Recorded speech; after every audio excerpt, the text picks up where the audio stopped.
So let me begin. First, my name is Delmar Larsen. I'm the Executive Director of the LibreTexts project. I'm also a faculty member in the Chemistry Department at University of California, Davis. You can find information regarding our project online by Googling anything with LibreText, and it's impossible not to come up with about 1,000 hits instantly. But if you want to, you can go to our front page, or we also have social media available for you to tap into. There are construction guides distributed liberally across the room. There's also, hopefully you guys have gotten it, a sheet of paper which is a remixing map, an empty remixing map that we're going to be going through later on. Does anyone not have a remixing map page? That didn't get distributed anywhere? If not, I have a few right here. I'm going to use this as a happy little spot right there. Okay, maybe not anymore. Okay, yes. Oh yes, there you go. Okay, so let's gets me begin. So this is sort of a working presentation of sorts. There we go. The way I want it to actually proceed is I'm going to be talking for about 25 to 35 minutes. I'll give you an overview of the LibreText project. I won't be going into OER per se. I'm going to make an assumption that you have some basic familiarities of OER and why you're interested in pursuing OER and the benefits of OER for both faculty and students, campuses, and administrators. And I'm going to get into the details largely of the LibreText project and the philosophy of how we have formulated the project, the platform that you guys have access to, and then move on into a more workshop, nitty-gritty, hands dirty type of approach. Before we begin with that, I need to make sure that everyone has an account. Did everyone sign up for an account and everyone received notification of the account? If anyone has not, you have not, did you get an email from Leanne telling you to do this and you failed to do it? Okay, go to any of the libraries. So there are 13 libraries in the LibreText site. Pick the library that you like the most, that gives you the greatest joy in life. And if you look under the upper right-hand corner, you'll find a button that says registration. If you click on that, you'll have a little button there that's how you request an account. If you're requesting you did that already. Then you should have received an email for that, unless you did it like 5 minutes ago. That will give you an account. If you didn't do that, go about doing it again. And then we can get processed quite quickly. We're fortunate that the person who's handling the webinar is also the woman who's handling the accounts. So with that, let's get this rolling. Oh, I should mention where the money comes from for what we're doing. So the LibreText project is a fairly mature OER project. It's about 13 years old.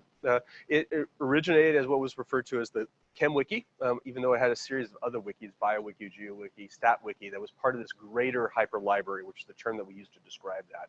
About three and a half years ago, we decided to drop all the monikers that were clumsy and try to tie everything together in a central name in order to move forward.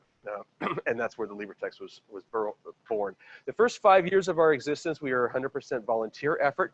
We had zero cash in order to move forward. So this is a good example in order to demonstrate what you can do if you have the time and the energy and the inclination in order to move forward, that you don't need big money in order to be able to do that stuff.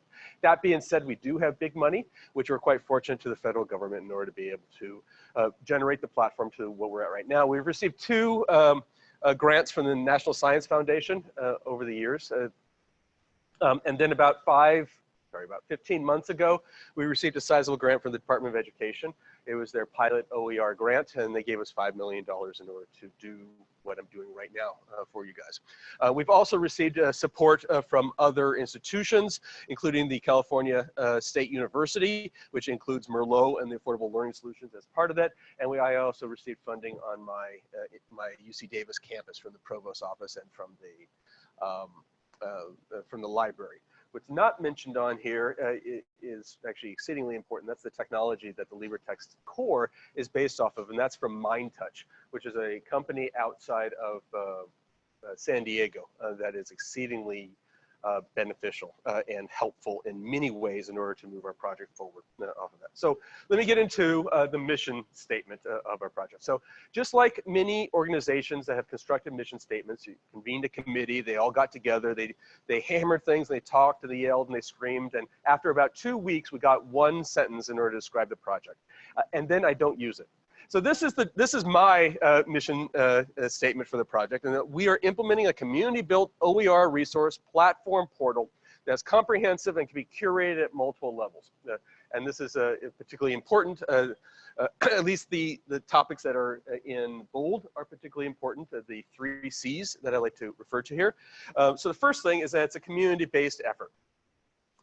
We're not trying to come upon high and say, these are what you need to do. We want people to get involved in the OER project, more specifically our OER project, and move it forward under the belief that by moving things forward collectively, we're far stronger than moving it individually. It's an OER project, which we could spend the better half of an hour to discuss what technically OER is, in which country you're talking, what definition you're using, and such. Right now, I just want to use it within the context that means free, and mostly free for students within this context, although we can, again, discuss the finer details of OER. And it's comprehensive, and this is particularly important here. So I come from a campus, an R1 institution, so we teach everything from remedial classes that should be taught in K-12 levels to graduate level classes. So we have a wide swath of topics that I have personal knowledge of faculty that teach. So I have the ability in order to tap into quite a large number of broad range of classes off of there. So we believe in following this no gap left behind policy. Basically, if a topic is of particular interest to a faculty member, we will support them, irrespective of how large the class is. We don't just focus on large first quarter classes or first year classes, anything, anywhere that faculty members are willing to step up. We also follow a no gap left behind policy. And what I mean by that is essentially, as content grows in the OER universe, technology also grows. We want to be able to take that technology that's open and embed it into our system so that faculty and students can take advantage of that technology in order to move forward. Because again, and I'll mention this a few times today, the textbook of the future is very different from the textbook of the present, and certainly very different from the textbook of the past. I don't know what it's going to look like in the future, but I do know it's going to involve technology. And we believe in embedding that. And the last one is the last C, and that's curated at multiple levels. And that means a living library. And this is of particular importance, because if anyone has ever tried to edit a PDF, or try to copy content from a PDF, you know that it's not the best format to store content. Unfortunately, there's a large percentage of OER that has been created over the last few decades is being stored in PDFs. Those are dead content. What we are doing is generating a living content. We're taking content, constructing it, or integrating from existing dead repositories into a living environment that we can curate, we can edit, we can remix, we can move things forward, we can update. We were just talking about international politics. There's no doubt that any book on American politics has to change radically over the last couple of years than it was previously. So we need to be able to be fluid and handle that, and the only way to do that is to make a living library out there. So I'm very much a glasses half empty kind of guy. And the way I view OER is through sociological conflict theory. I believe that OER in propagation is largely a competition with commercial textbooks publishers. The big 3, big 4, big 5, depending upon what realm that you're talking about. And these are the big fish in the sea. And there's a lot of smaller fish, small OER projects that have propagated over the last few years, and it's really quite beautiful watching this in the 13 years that we've been involved in this, watching lots of resistance a decade plus ago to now a lot more acceptance, including everyone here in this room. What has happened is that a lot of small projects have been propagating, supported either by campuses or by states, or even just by faculty or departments. The problem is it generates lots of individual small little components here, and they don't compete very well with the big fish in the sea.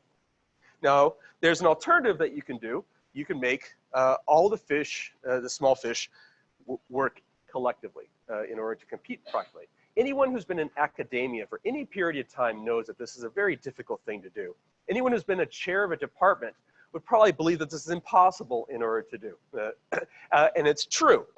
So what we are trying to do is build a bigger fish. We're trying to take all the content that exists in the OER universe and bring it and cultivate it with content that we are building, with the technology building to make a bigger fish that's able to compete with publishers. But that means we need to be able to provide all of the benefits that a publisher provides. And that is very multifaceted, very complicated, and requires a lot of effort in order to go about doing that.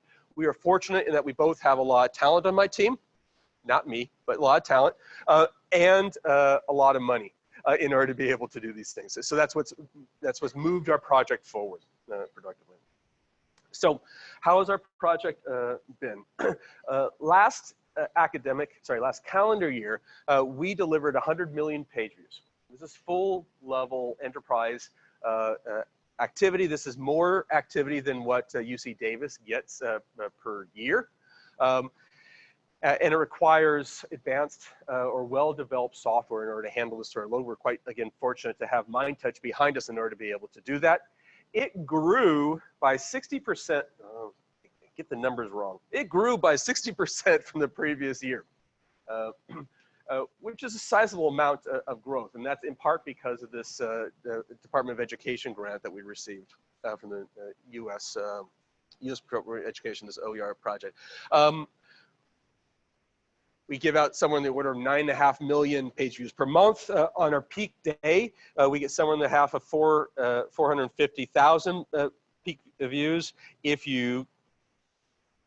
I had this for just the chemistry library right now. So there are 907 students that are, 909 students that are studying right now. And you can see their activity right there and what classes that they're doing. So we're able to get very detailed information about the usage of our content, which is going to come up again when I talk about learning analytics. So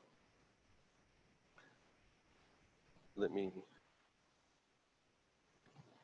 need to move this so I can see it.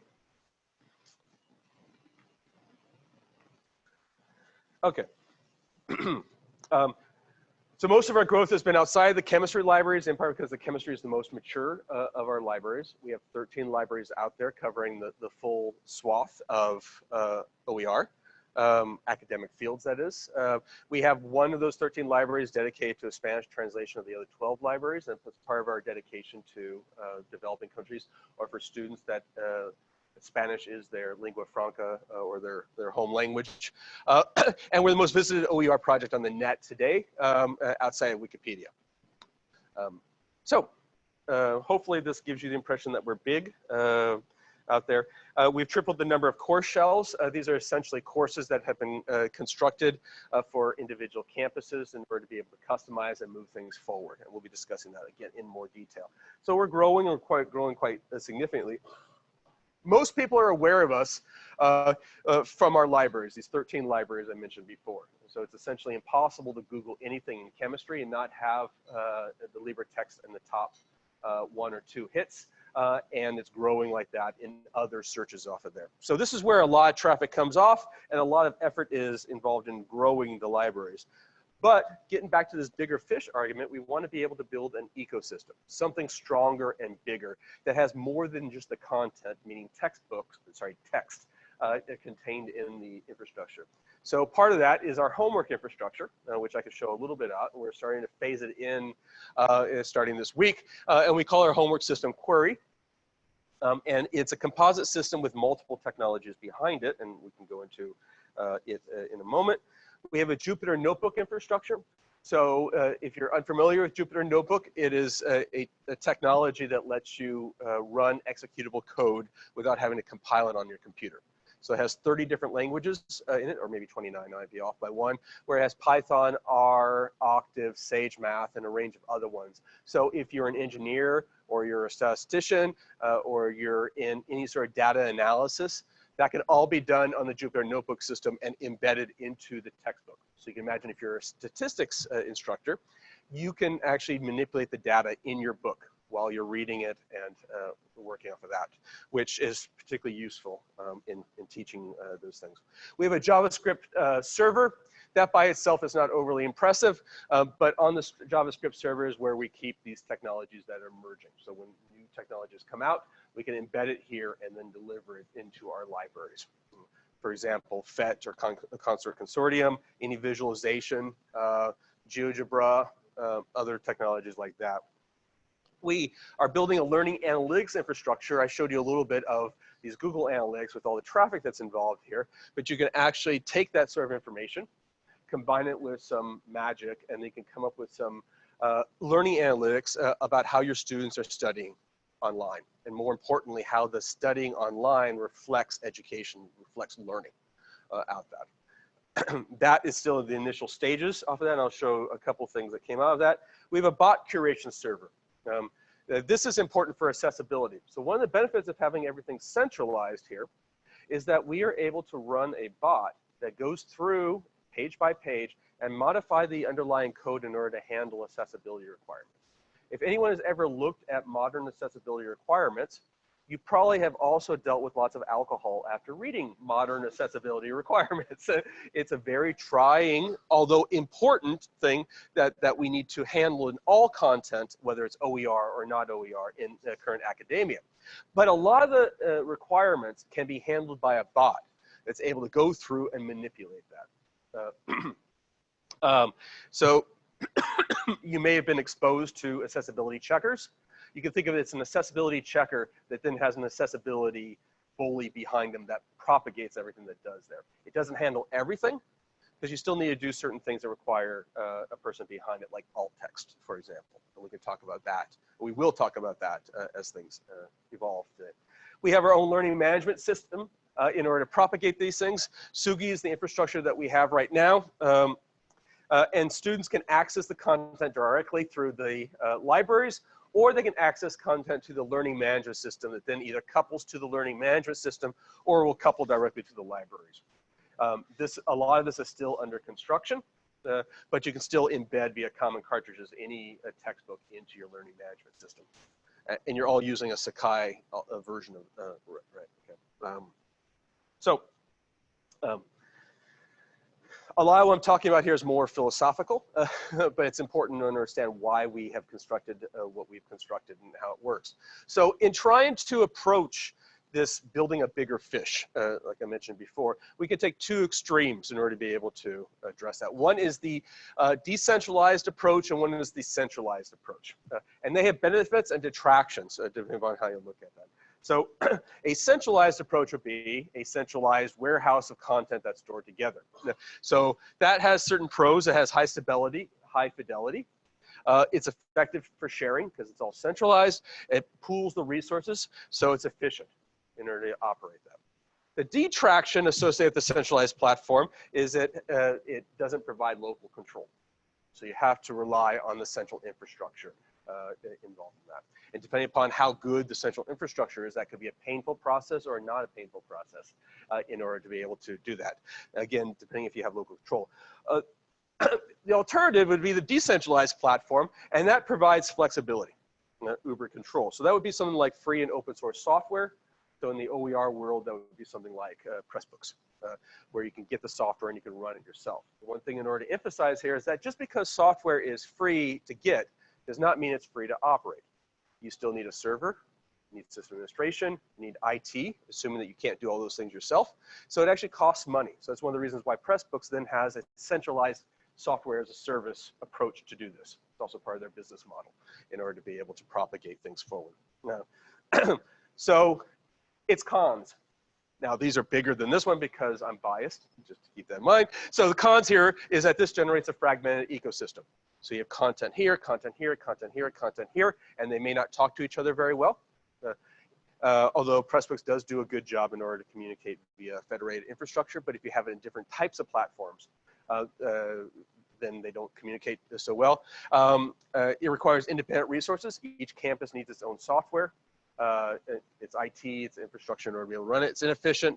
And then I already mentioned that FOSS is not free to implement, despite the F being in FOSS. You can get the code and that's about it. So The benefits of a centralized online platform, because that's the approach that we're doing. So I should mention here that what we're trying to do, let me phrase that, what we are doing is taking the pros of the centralized platform with the pros of the decentralized platform in order to provide both opportunities for faculty in order to move forward.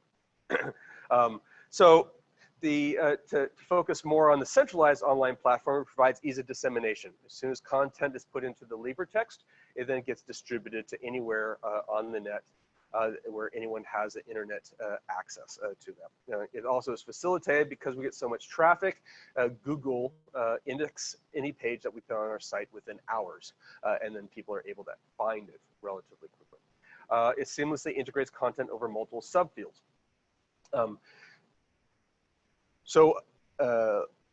As an academic, it's very important to me in order to make sure that the students that I teach understand how content is interconnected. To understand that when you learn something in one class, that's connected to another class, and not everything is a silo. Unfortunately, the way we teach academia in America, and actually in most places, is we teach in silos. This is this one class, and this is this one class, and it might involve that class, but typically not. And this is one class, and it might involve that, and it's all siloed. And our books traditionally have been siloed. Sometimes they'll have a little bit of connection. Typically, they're appendices. They're added on in order to talk about how things are connected. But what I feel we need to have in our instructional approach is to build a synergy where students recognize that what they've learned is better than some of the parts. And I feel that the textbooks and the resources that we give students has to reflect that synergy. So we don't want to have everything compartmentalized. We want to have everything as part of one big, massive infrastructure of knowledge, a tree of knowledge that you can find how things are connected.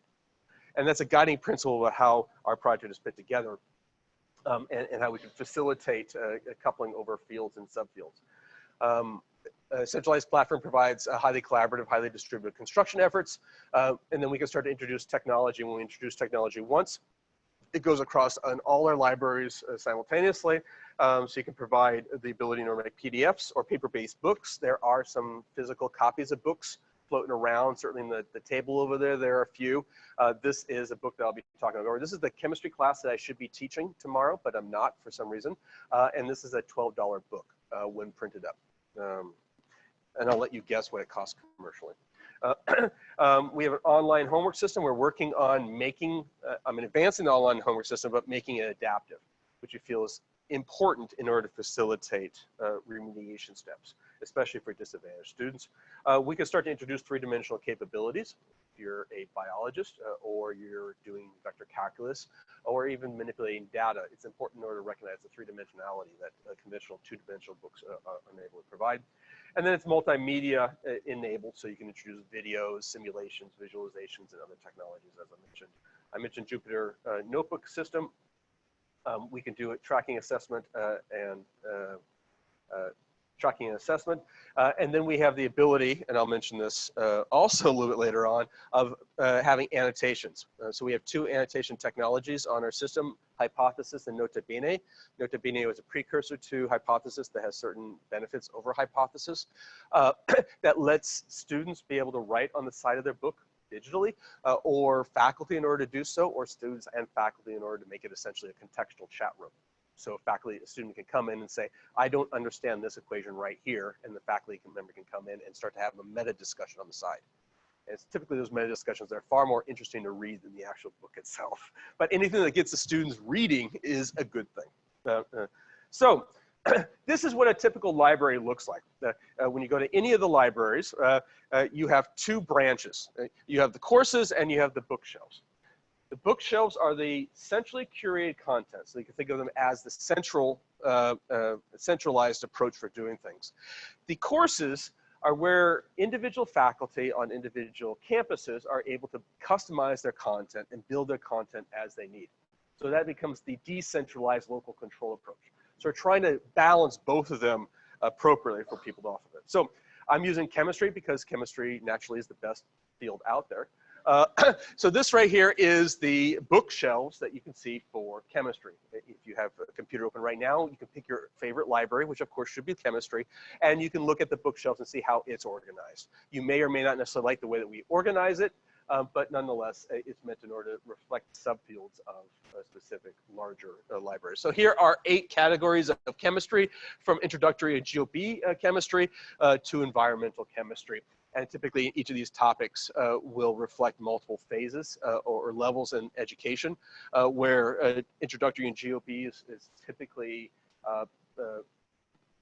not a chemistry career path, whilst biological chemistry is biochemistry, which is oftentimes a upper divisional class for students to take. And then we have each of these things in the graduate level appropriately. If you flip over to the courses areas are organized based off of hubs, campus hubs. So you can go in here and find the campus hub, and I don't have one on this picture of the University of Hawaii, but if you go to them, you'll see lots of them propagating here and there, because you all have the same beautiful logo, just changing your color scheme in order to make it reflect off of that, which I think is cool, by the way. So, so inside there, you can then see these things. Now, let's talk about editing. This is the infrastructure. This is how we have content organized. The content that is centrally located in the bookshelves, they're community curated, which means that we have a team of curators as part of our infrastructure in order to be able to move that forward. But we have anyone who has a subject matter expert who contribute to it. And that's, again, part of the community-based approach for that. And that also involves students that come on board, and they can find a problem with the page. And then they can email us, or they can even at the bottom of a page provide feedback that goes directly to me that then gets farmed out to the author, because there are always issues with every single book at every single time. Here we can fix it, and then it never becomes a problem again. So editing, so is the first thing to do. So we're going to be editing pages when I finish my little diatribe here. And this is what happens when you want to edit a page. Now, if you have any experience with Canvas, I know that's not your learning management system, but the editor in Canvas is the CK editor. It's also quite ubiquitous in multiple applications on the internet today. And it's the same editor that we use on the LibreText. However, ours is a little bit more powered, sort of like CK editor on steroids. It has a lot more features associated, including an automatic spell check, which is a little hard to see, that gives you things that are underlined by red as you're able to edit, which makes it even more powerful than what you get off of Canvas and things like that. But the key point is that this editor up here looks very similar to Word, and it has all the features that you saw there in Word. So if you are comfortable in Word, you are comfortable at least in editing content that's directly on here. Now, there's a little bit more sophistication involved in here, obviously. More importantly, the content that's constructed here, just like most of the content that's on the internet today, is actually stored in what's called HTML, or Hypertext Markup Language. I presume, how many people here have actually seen HTML before? Okay. So most people who've seen HTML probably don't want to see HTML ever again, that's why it has this GUI interface, or this WYSIWYG. What you see is what you get interface on the front end, but you can always see the HTML code by just clicking the button up here, and then you can see the HTML code, and you can edit it if you want. So I mentioned some advanced features here. And I do actually want to, since I have a moment, bring it up. However, if I can find where, here we go. It's a little bit better when it's interactive than when it's static. So like I mentioned, we have a range of technologies that are available. And I have this page that's on our front website that highlights a few of them. Just so you can get an idea behind them. So, you can embed videos, which is relatively straightforward. YouTube by far is the most ubiquitous platform in order to embed videos. These right here are interactive interactive proteins, which is a polymer. You can do the same thing with molecules if you're into having to discuss things that involve mathematics in 3 dimensions or even higher order dimensions. You can start to reflect it here. We have about 10 other visualizations infrastructure. This right here is Jupyter. So this is Python code that was already pre-prepared. And for those of you that are teaching Python, let me rephrase that. Those of you that are teaching STEM-based topics, it's important for students to get exposed at least to coding at some level or the other. So right now it's waiting for a kernel in order to operate, and it might take a little bit more time. If it doesn't do it in the next few seconds, I'm going to skip over it and it's not doing it in the next few seconds here. This is the old kernel system that we had, because we just made our own 128 cluster system for running this thing. This essentially lets students run code on their phone. I mean, because they're not actually running it on their phone, they're running it on our servers that then come in. It did work, there we go. Just took a little bit more time. So this right here is a visualization. So your Python lets you do any types of visualization that you want. Right? It's an exceedingly powerful platform or library in order to do that. And this right here was a way in order to visualize some data having to do with life expectancy versus income per capita. And seeing how things have reflected or changed with time. So you can start to construct these widgets that are very powerful, more powerful than what you get with other sorts of technology like H5P and other things like that, because you can actually really do advanced coding off here. The detraction of that is you need to have advanced coding capabilities for it, which not everyone has. So we have the hypothesis infrastructure, which I'll show a little bit later on. We can print on demand. Every page that we have has a button at the top right-hand corner. You can press and get a PDF of that. I mentioned the print version, which wasn't new. It was new when I wrote this page, and we didn't change it. We can import into learning management systems, and then I'll go over the remixer as we evolve. So let's get this thing going here.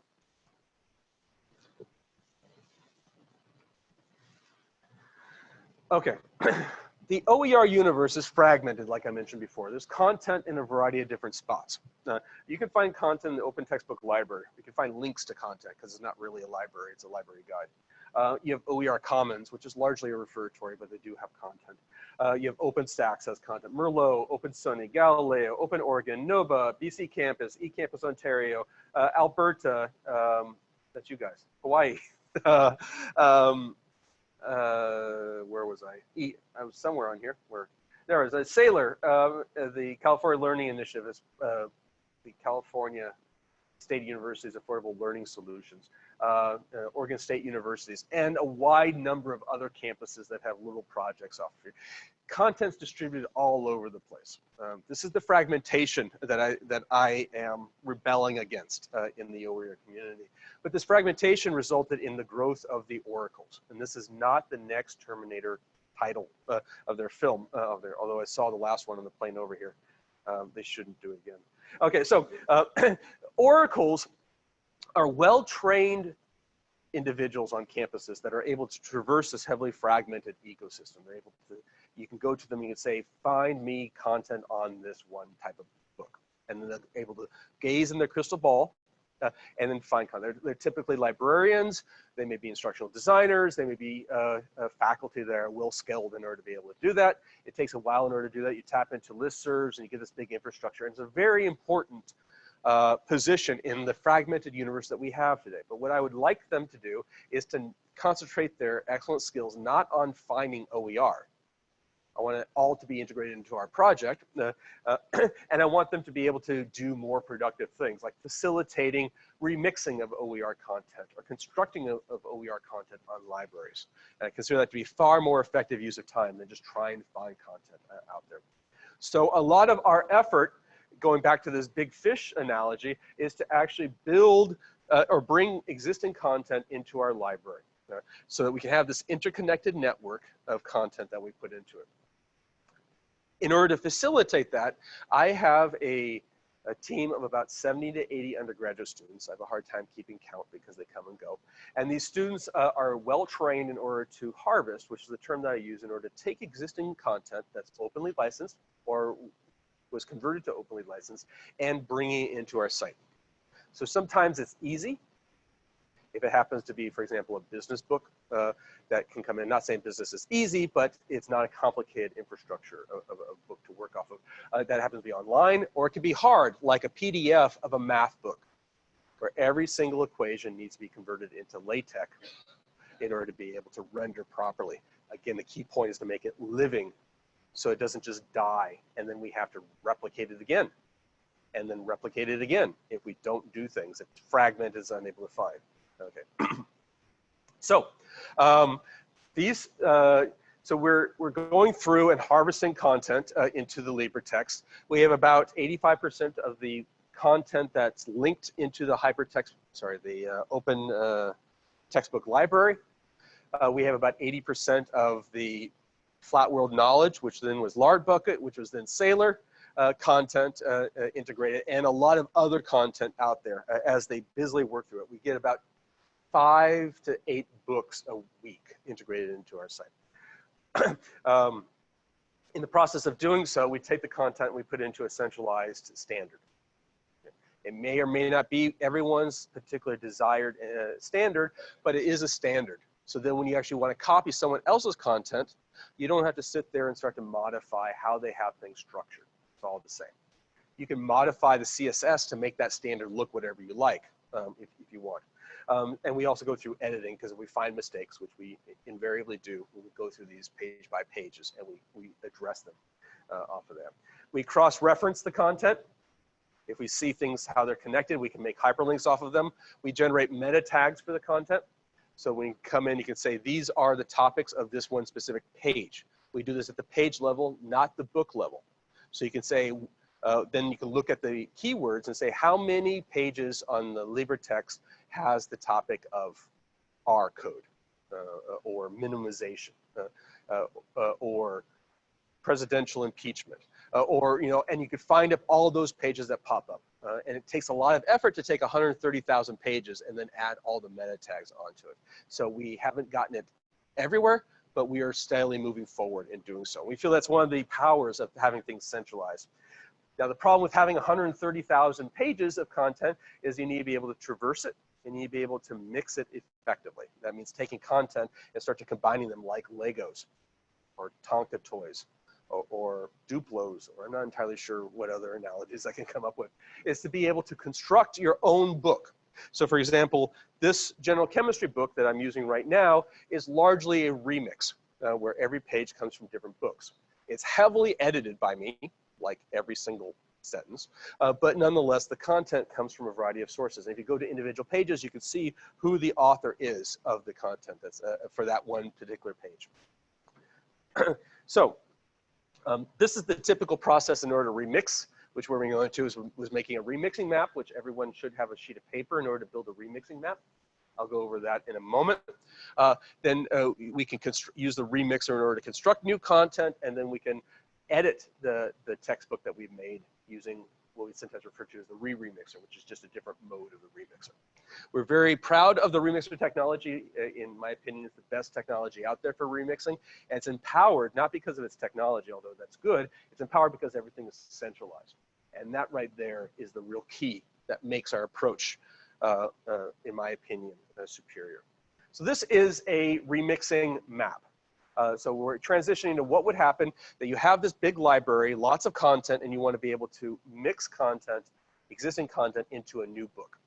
So the first thing, which is oftentimes the hardest thing, is to ask, what do you want? Okay, what type of textbook do you want to do? And then you ask what content exists out there in order to match how you visualize the textbook. This is typically the bigger issue for faculty because we're not used to the freedom of saying, what do you want to do? We're used to, here are 5 books, select the one that's the least evil and let's go, sort of thing. So this is an example of a remixing map, which is the core of what you have distributed here. On the left-hand side, and it's a little hard to see in this resolution, is the book that was constructed by Lubbock Christian University, and it's only the first 3 chapters here. And they're saying the first chapter is chemistry and measurements, the second chapter is atoms, the third chapters are isotopes. I think this is isotopes. Okay, and then they say, well, there are 10 sections in this chapter, there's 6 sections in that chapter, and 8 sections in chapter 3. And then they say, well, chapter 1 of that book, we want to grab the content from the scope of chemistry that's from this one specific book. And chapter 1.2 is 1.2 of that book, but you can go all the way down here to like 1.10. And they say, well, I really want to grab 2.9 of that book. And then you can say, well, now let's go into the second chapter, 2.1, and it's 4.2, 4.1, and you can keep on going. It starts to modify, and here it starts to transition off of here. The key point is that you are empowered to make, as a faculty member, whatever you want within the limits of your department and other things like that. And that right there can be quite time consuming. So the in order to envision. So let's assume that you guys have that. That's what I have, gave you blank versions here. So if you want to start thinking about what your ideal book would be, and just think of the first couple of chapters, and then we can start to identify the next part, which is what pages exist on the LibreText that you want to have mixed into making your book. So that means you basically go to the library that hopefully is your, what you have an account on, and construct, just a few sections per chapter of this hypothetical book, and what hooks, URLs, or what other characterization that you want to have in order to find that book, and then we can build this thing. There was a question here in the corner.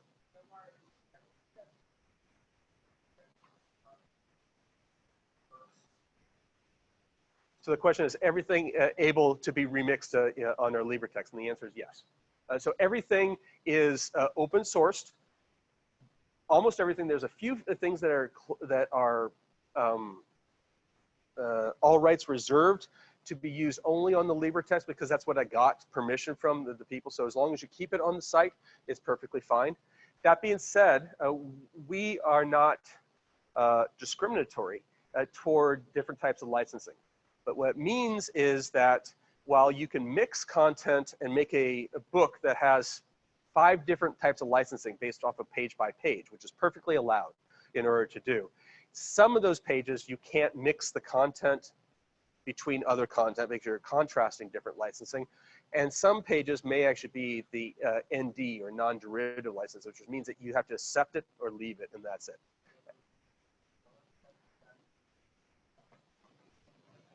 There'll be a few things that will show up in order to mention that, in order to help train faculty in order to understand these things. So, yes, another question.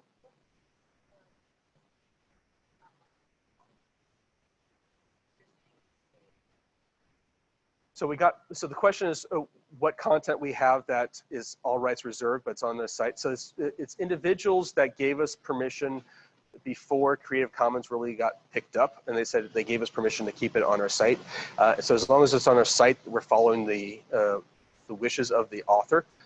We did not go back to the author and say, would you be willing to give it an open license in order to be able to do that?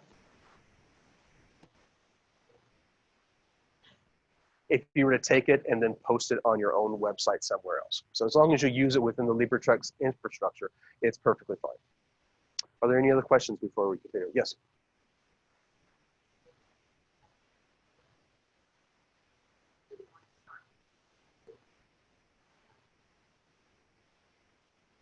Yes.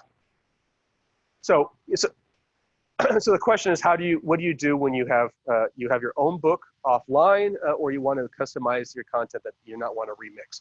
So we'll get into that when we start manipulating it. The read remixer is actually very powerful for the next step in order to be able to facilitate that, but you don't have to do that. You can just manually make pages up and start to combine them together.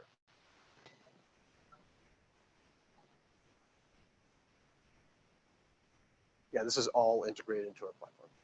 So as consortium members, you have access to that. Yes.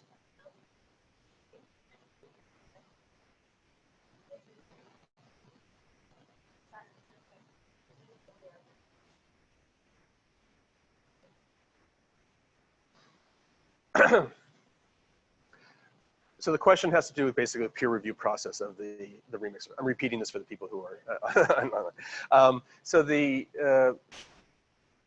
yes and no. It's up to you in order to decide. So a lot of the content that comes in comes with significant reviewing infrastructure. We have not gone through the effort in order to collect the reviews because we didn't want to curate them, but we're probably going to start doing that in order to provide that opportunity. I have to be honest, my perspective has always been that it's up to the faculty member in order to ultimately review the content that they're doing. Now, I understand that not every faculty member has all the time and resources available in order to review the content, but I've always firmly believed that it's the faculty member's responsibility in order to be able to look at the content and decide, is this what I want or is this not what I want? Okay, but I understand that it's not for everybody. Are there any questions before I continue? Yes.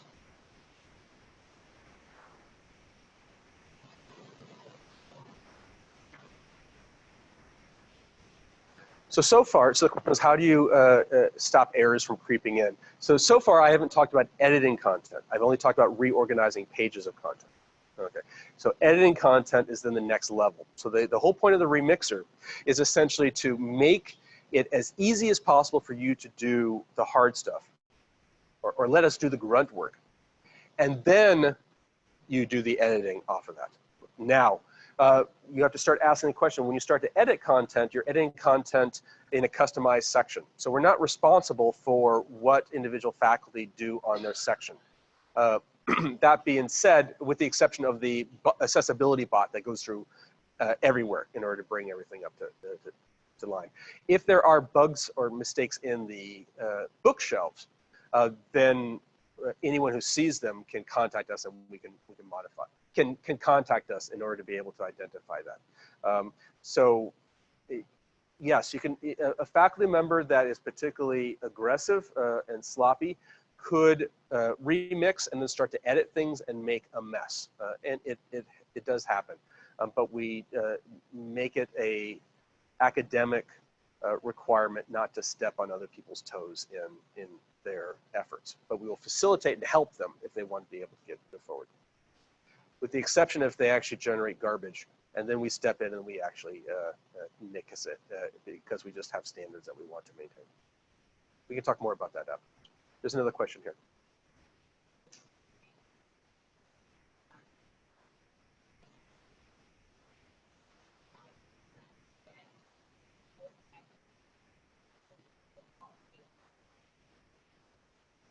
Yes.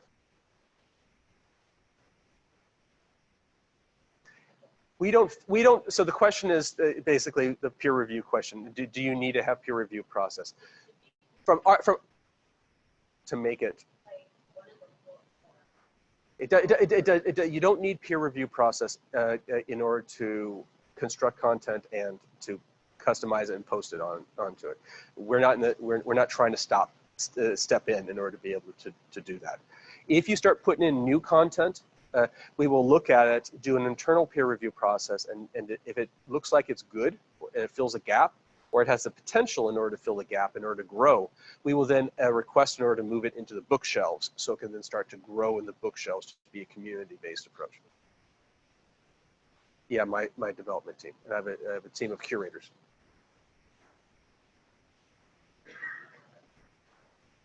It's an internal review process, so it's relatively light. So we have a fundamental belief that, so we have a few things. The first thing is that we believe in an open construction mandate. So we like people to be able to see the stuff that's being constructed out there. The second thing is that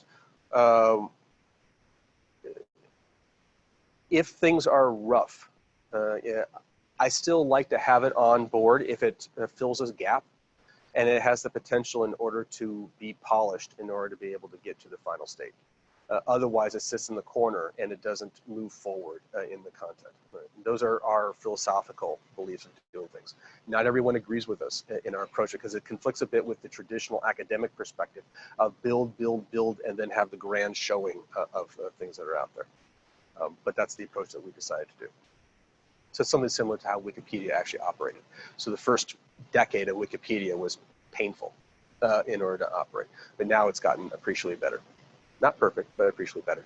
So, was there a question here or a scowl? Just a scowl. Okay.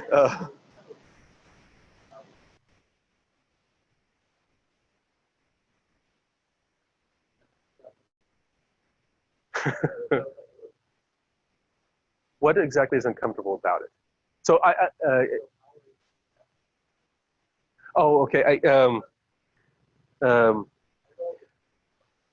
No, it actually is. Let's talk about that later. It actually is very important. The key point is we actually have a fairly low bar. That's what I was trying to mention here in terms of these things. If it looks like it has the potential in order to move forward, there's only been a few things that I have stepped up in order to do personally, or someone, one of the other curators say, no, this has fundamental issues and we cannot move forward. And that's when we're willing to work with authors in order to be able to facilitate that. But we have to have some level of control because there are a lot of, what's another tactful way for kooks? There are a lot of people out there outside of academia that have their own theories of things that oftentimes write it, and they want to feel it has just as much justification as the academia with much less thing, like flat Earth. So I've had flat Earth people come up to me all the time and say, I need to have these pages on flat Earth. And I basically said, we are not having pages on flat Earth on the LibreText off of that. But by and large, we're willing to have a discussion with anything that's out there. So yeah, these are all great questions. Yes. Yes.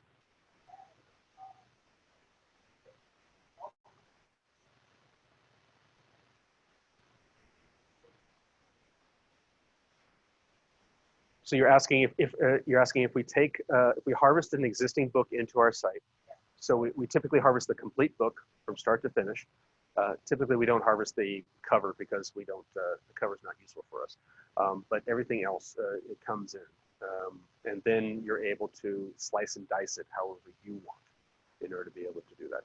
The painful thing, of course, is if you're harvesting content that's from a dead library, like PDFs. And that's where the grunt work is done by my construction team in order to. So we go through the effort of taking dead content, making it living, so you guys don't have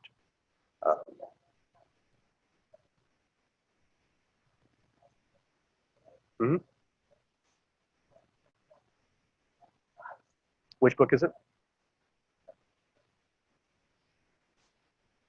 I don't think we mix that too much, but.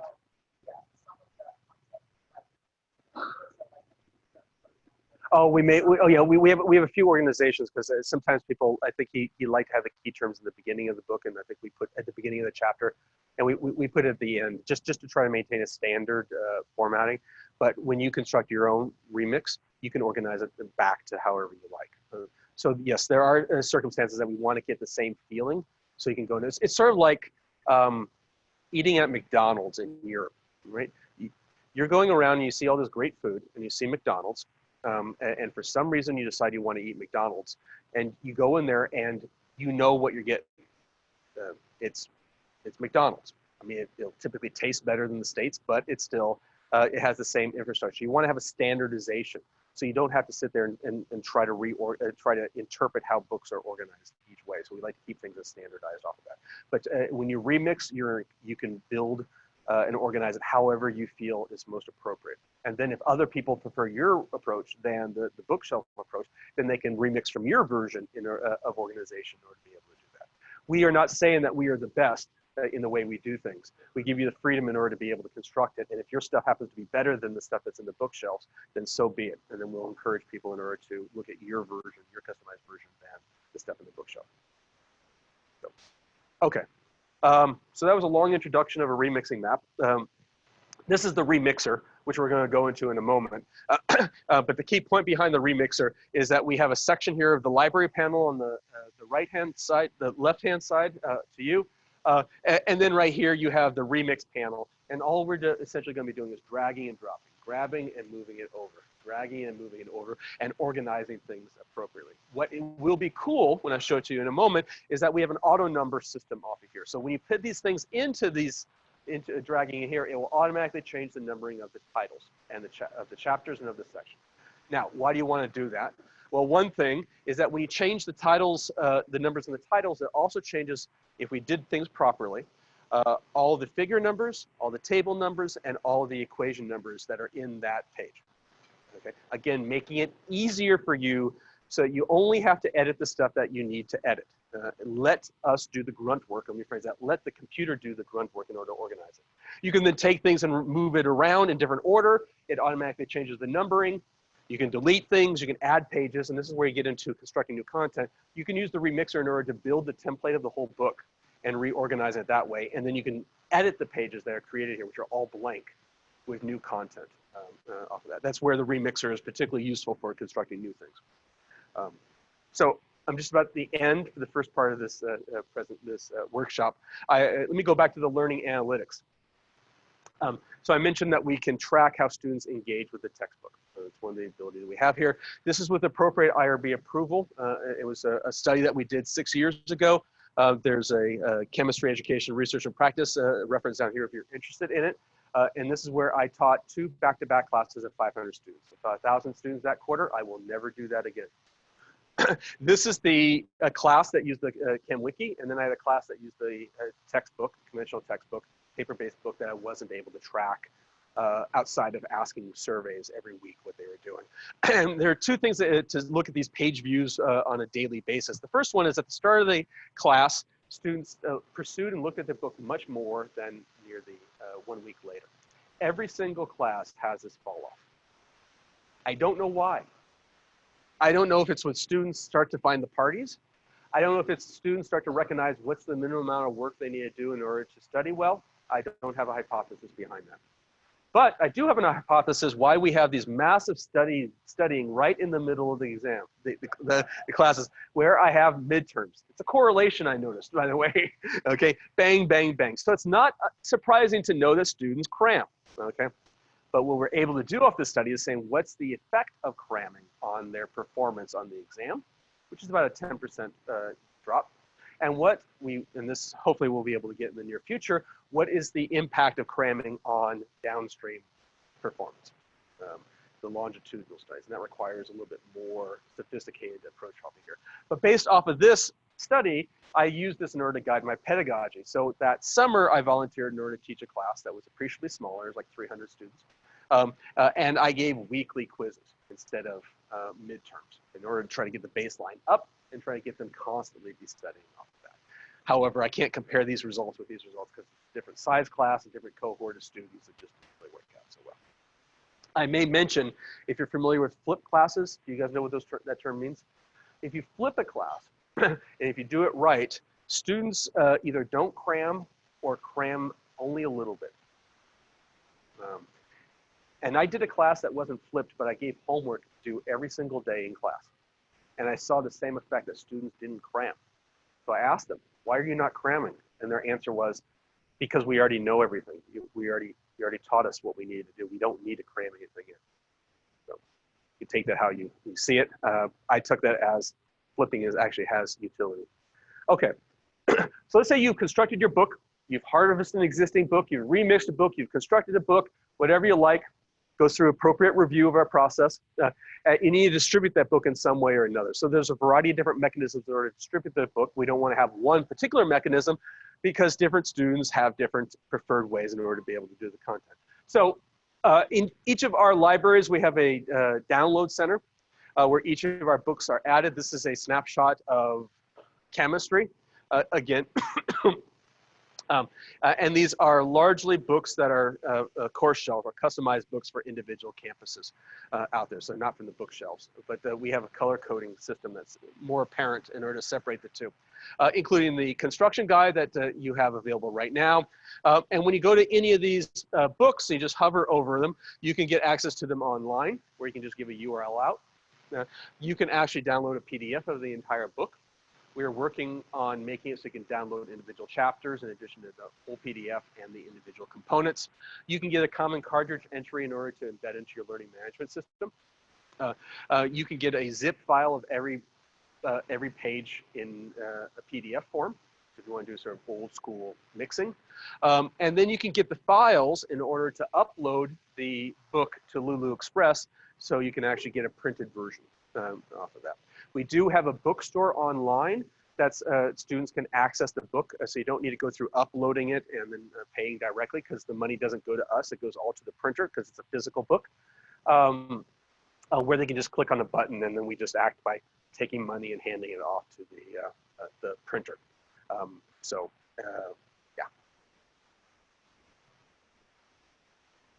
It depends on how much you're willing to pay in order to do so. If you want to expedite it, it can be the shipping itself is 1 day after the printing is done.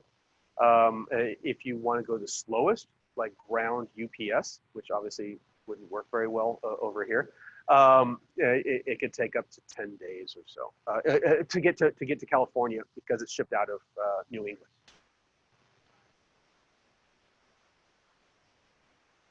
Well, no, the turnaround time is, most of the time, it will be between 3 to 5 days in order to print it up. There are a few exceptions. If it happens to be at the start of a quarter, then it may go a handful of days more because things are busy. But it's one-off things. If you have like 30 books plus, you can start to get reductions off of that. I think we ordered these books that are in the corner here on a Friday, and they were shipped out on the next Wednesday or Thursday, and they arrived here on Friday, I think, and then you saw it on the following Monday. So they're not instantaneous, but they're not that bad. Another question is.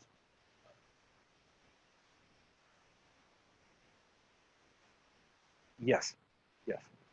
There is. The question has to do with offline reading. So there are several things that we're doing in order to pursue that. So what we're going to get done later on this year will be where you can download EPUBs in order to have the EPUB 3.0, so the equations work out right, in order to be able to do that. EPUBs have not really lived up to the hype that people thought it was going to be a decade ago. And I think there are other mechanisms out there that are going to be more productive. So there are two things of particular importance that I'll mention. One is what we refer to as the LibreText in the box. So this is little Raspberry Pi boxes. So if you're unfamiliar with Raspberry Pi, this fits in the palm of my hand, right about here, and it's a computer. It has USB ports, as two HDMI ports. I can plug it into a computer and it could run. It's not going to be very fast, but it is a computer. We can load the LibreText libraries on here, and it's a hotspot. So if you happen to be in the middle of the ocean, not on land, or if you are in the middle of the mountains, or in rural communities that doesn't have high-speed internet, or you just are a student that doesn't have money in order to afford high-speed internet, this provides a mechanism in order to be able to access the content collectively. Or if you're a developing country, which is one of the major pushes that we have for here. So it can send these things off to developing countries, and it can handle a whole school or a whole classroom delivering their books off of that. We're in the initial stages of talking with Dish Network in order to make it so that these will be updated via satellite anywhere in at least the 48 states. I don't know about Alaska and Hawaii, how they are, if Dish is over here or not. Are they? Is it? I don't know if they have a dedicated satellite just to Hawaii, which I wouldn't be surprised, but I don't know. Anyways, this is the first step of this, internet-free LibreText. The second step is to build an app, so you can pull out your phone and you can download the books directly to your phone, and then you can start to process that.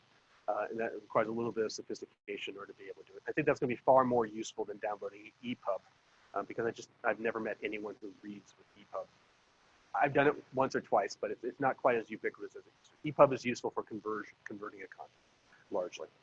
So that's a really good question. This is our homework system. This is not meant in order to scare you.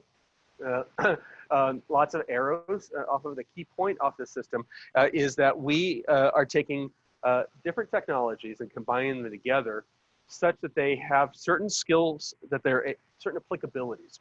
So, MyOpenMath and WebWork are good for math. H5P, which is not on here, is really good for visualization and simple aspects. BSocratic and OpenOChem, we're hoping to get them on board. We don't have them 100%.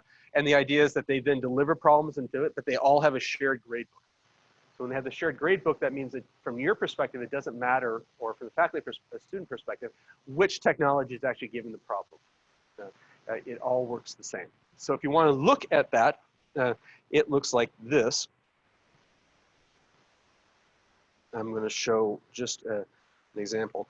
So we have started to build a glossary or gallery of content using WebWork and H5P, which you can find in query.libretext.org. It's not come up. But when we have this big, and that consists right now of about 35,000 problems, primarily math, although some statistics. Am I on the right library? They just changed the search infrastructure, and it may not show up clearly. I might have to pull this up after a short break, which I'm going to do like now. So, I could show you what that works out right there. With that, that is the introduction to the workshop, just to give an overview of what's going on. We could take a short break. You can remix during this break, and then we can get back into nitty-gritty details off of using your account productively on that. So thank you. Oh, are there any questions? I should ask any more questions. We can sort of ask questions on the fly. Yes. Okay. I'll take a look. Okay. Okay. With that, I will let the people online stop recording. We're going to